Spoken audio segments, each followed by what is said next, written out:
আমাদের প্রফেসর ইউনূস সাহেব যতদিন আছেন ততদিন এই দেশের ভবিষ্যৎ খারাপ, তার কারণ উনি তো হাফ নোবেল প্রাইজ পাইছেন শান্তিতে। আমি বললাম, চাচা এবার আবার তুমি হাফ নোবেল প্রাইজ বললো, এটা কি বললা?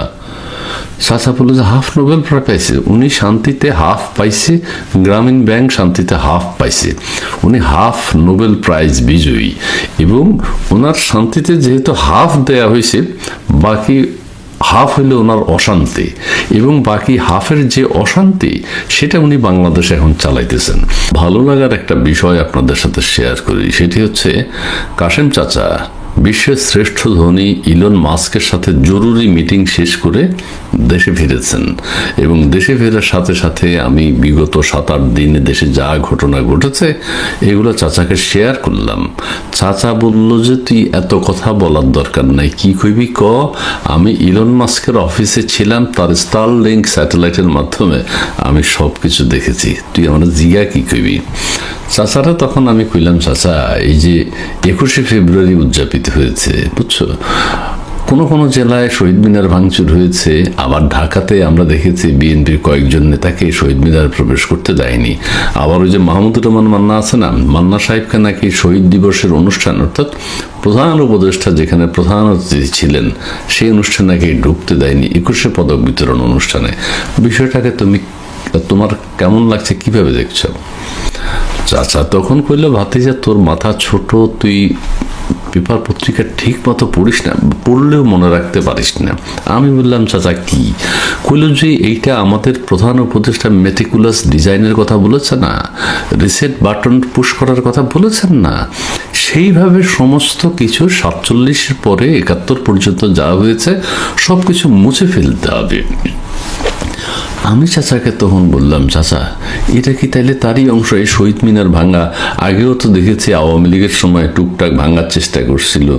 চাচা বলছে যে হ্যাঁ, এটা একটা চলমান প্রক্রিয়া, তৌহিদি জনতা এটা দীর্ঘদিন যাবৎ ভাবছে, বাংলাদেশ থেকে ইতিহাস ঐতিহ্য সমস্ত কিছু মুছে ফেলার তারা চেষ্টা করছে, এবং তারই ধারাবাহিকতায় এখন তাদের ফেভারেবল সরকার, তাদের সরকার এখন তাদেরকে আর কিছু বলবে না, সো তারা সব কিছু ভাঙছে। আমাদের প্রধান উপদেষ্টা পরিষদ সবারই এখানে সমর্থন আছে। আমি কইলাম, চাচা এটা তো ভয়ের ব্যাপার, ভয়ঙ্কর ব্যাপার। তাহলে তো আমরা কেউ কেউ বলছে নাকি ওই যে কি করলে আমরা আমাদের জ্ঞাতি ভাই পাকিস্তানের সাথে 47-এ ফিরে যেতে পারি, তোমার কি মনে হয়? চাচা বললো যে এটা খুব সহজ, মেটিকুলাস ডিজাইন, রিসেট বাটন পুশের সাথে সাথে 47-এর পরে পাকিস্তানের সাথে বাংলাদেশের যত আন্দোলন সংগ্রাম হয়েছে, ভাষা আন্দোলন, আরও কি আন্দোলন হয়েছে 71 পর্যন্ত, 71-এর মুক্তিযুদ্ধ মাঝখানে যত আন্দোলন হয়েছে, এইসব আন্দোলনের যেসব ইতিহাস আছে, যেসব ভাস্কর্য আছে, সব কিছু ভেঙে চুরে খান খান করে এবং ইতিহাস মুছে ফেলতে পারলে আমরা পাকিস্তানের সাথে এক হয়ে যাব, এটাই তো স্বাভাবিক, এবং সেটি আমরা দেখছি। আমি চাচারা কইলাম, তাইলে চাচা আমাদের যে 71 সাল আমরা এত বড় যুদ্ধ করছিলাম, এটার কি হবে? চাচা কইল যে না, এগুলো থাকতে পারবে না, এটা মেটিকুলাস ডিজাইন অনুযায়ী 47-এর পরে 2024। আমি বললাম, চাচা এই জন্য কি আমাদের দেশের কালচারাল অনুষ্ঠান, গান বাজনা, কবিতা আবৃত্তি, নানান বিষয়ে হুমকি দেওয়া হচ্ছে, বন্ধ করে দেওয়া হচ্ছে, সেটা কি হচ্ছে? চাচা বলল যে হ্যাঁ, সেভাবেই হচ্ছে, এবং বাংলাদেশে এইসব অনুষ্ঠান আর হতে পারবে না, হতে দেয়া যাবে না। অতীতেও আমরা বিভিন্ন আন্দোলন সংগ্রাম দেখেছি, আমরা বিভিন্ন ওয়াজ মাহফিলে, তোরা দেখছস না? আমি বললাম, স্যার দেখছি, এগুলোর উপরে নিষেধাজ্ঞা জারি করা হয়েছে, তখন বাস্তবায়ন করতে পারেনি, এখন বাস্তবায়ন করছে, ভেরি সিম্পল। চাচাকে আমি বললাম, চাচা তাইলে কি দেশে আর গান বাজনা সাংস্কৃতিক অনুষ্ঠান হবে না? চাচা বললো যে হবে না কেন, হবে। আমি বললাম কিভাবে? চাচা বললো যে হবে, রাহাত ফতে আলী খানকে যদি আনা হয় বাংলাদেশে, আতিফ আসলামকে যদি বাংলাদেশে আনা হয়, কালচারাল অনুষ্ঠান হবে, গান বাজনা হবে, নাচ হবে, মেয়াদ উত্তীর্ণ কি খায় না সেটাও খাওয়া হবে, এবং তাদেরকে কোটি কোটি টাকা দেয়া, সম্মানই দেয়া হবে, সেইটা হবে না কেন? আমি বললাম, চাচা এইটা হইলে তো, এটা তো বাংলাদেশের গান আর বাংলায় গায় না, এটা তো উর্দুতে গায়। আর ও চাচা, উর্দুতে গান গায়, তোমার কাছে কি মনে, উর্দু গানকে আমাদের দেশে চাচা বললো যে সব দেশের গানই চলতে পারে, তবে দুঃখের বিষয় হচ্ছে ভাতিজা, অনুষ্ঠানে যারা যায়, যারা দিল্লি না ঢাকা বইলা চিল্লাইছিল, হেরা ব্যাকে ওই হিন্দি গান শুনে। আমি বললাম কিভাবে? চাচা কইলে যে ওই যে রাহাত ফতে আলী খান, আতিফ আসলাম, এদের উর্দু কোনো জনপ্রিয় গান নাই, এরা জনপ্রিয় ভাইরাল হয়েছে হিন্দি গান দিয়ে, হিন্দি ছবিতে গান গাইয়ে হেরা ভাইরাল হয়ে গেছে। এখন হেরা আসে পাকিস্তান থেকে বাংলাদেশে এসে হিন্দি গান গায়। আমি বললাম চাচা এটা তো তাহলে একটা ভেজালের ব্যাপার, তাহলে কি করা? চাচা করলো যে কিছু করার নাই, কিন্তু পাকিস্তানের ভাইয়েরা তো গান গাইছে। ও আচ্ছা, পাকিস্তান করলে তাহলে সব কিছু হালাল? পাকিস্তান করলে সব কিছুই হালাল। চাচাদের আরো কথা জিগাইলাম, চাচা এই যে এখন তো আমাদের সাংস্কৃতিক উপদেষ্টা মোস্তফা সরোয়ার ফারুকী সাহেব, উনি বলেছেন বাংলাদেশে এখন আগের চেয়ে অনেক বেশি সাংস্কৃতিক অনুষ্ঠান হচ্ছে, এই বিষয়ে তোমার মতামত কি? চাচা বলে যে ভাতিজা তুই চুপ করতো, তুই বুঝোস না, ভালো অনুষ্ঠান তো হচ্ছেই। রাহাত ফতে আলী খান, আতিফ আসলাম বা পাকিস্তানের আরো ছোটখাটো কেউ আইলেও সেটা তো আন্তরিকভাবে করছে, সেটা তো জমজমাটভাবে হচ্ছে। তো তার মানে আগের চেয়ে পাকিস্তানের অনুষ্ঠান এখন বাংলাদেশে অনেক ভালো হচ্ছে এবং আরো হবে। ওনারা যতদিন ক্ষমতা থাকবে ততদিনই হবে। আমি চাচারে খুললাম, চাচা এটা তো দুঃখ। আচ্ছা ঠিক আছে, মানলাম। তোমার আরেকটা কথা কই, সেটা হচ্ছে আমাদের ফারুকী সাহেবের একটা ছবি আছে না, শনিবার বিকেল, সেটা রিলিজ হচ্ছে না কেন চাচা? এখন তো সেটা রিলিজ হওয়া দরকার। চাচা কখন খুলো যে ভাতিজা শুন, সেটা আর রিলিজ হবে না। সেটা যদি এখন শনিবার বিকেল ছবির কথা কইছিস না? আমি কইলাম হ্যাঁ। চাচা কইল যে এটা ওই আওয়ামী লীগ সরকারের বিপদে ফালাই বেল্লাই আমাদের এই সাংস্কৃতিক উপদেষ্টা অনেক চেষ্টা করছিল, কিন্তু পারে নাই।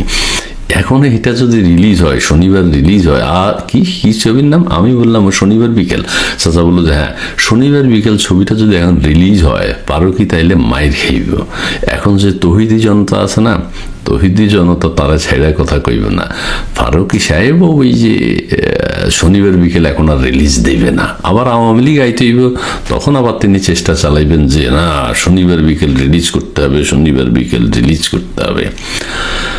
আমি বললাম চাচা তাইলে আমরা কবে পাকিস্তানের সাথে এক হচ্ছি? এটা তো দেরি হয়ে যেতেছে।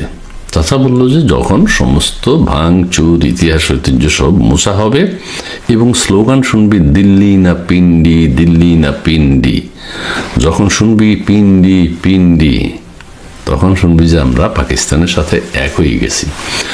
আমি চাচারে বললাম চাচা ঠিক আছে মানলাম, আমাদের সেনাবাহিনী তো খুব ভালো কাজ করছে, এখন যে ডেভিল হান্ট চালাচ্ছে, তারপরে আরো কি কি তারা করছে, ম্যাজিস্ট্রেসি পাওয়ার দেওয়া হয়েছে তাদেরকে, এই ব্যাপারে তোমার কোনো মতামত আছে নাকি? চাচা বললো যে ভাতিজা এটা তো বাংলাদেশের সেনাবাহিনী না। এটা আবার চাচা আসতে কইল। চাচা কইল যে এটা তো বাংলাদেশের সেনাবাহিনী, এটা তো পাকিস্তানের সেনাবাহিনী। বাংলাদেশের সেনাবাহিনীর তো এই আচরণ করে না। বাংলাদেশের সেনাবাহিনী দেশের স্বার্থের কথা চিন্তা করে, দেশের মানুষের কথা চিন্তা করে। এখন এইটা পিন্ডি পিন্ডি কি বলছিলাম না, পিন্ডির নেতৃত্বে চলতেছে। আমি চাচারা কইলাম চাচা এইসব কথা কইও না, যাক এখন আমাদের ভবিষ্যৎ কি?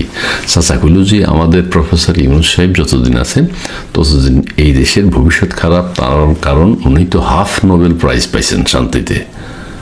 আমি বললাম চাচা এবার আবার তুমি হাফ নোবেল প্রাইজ বললো, এটা কি বললা?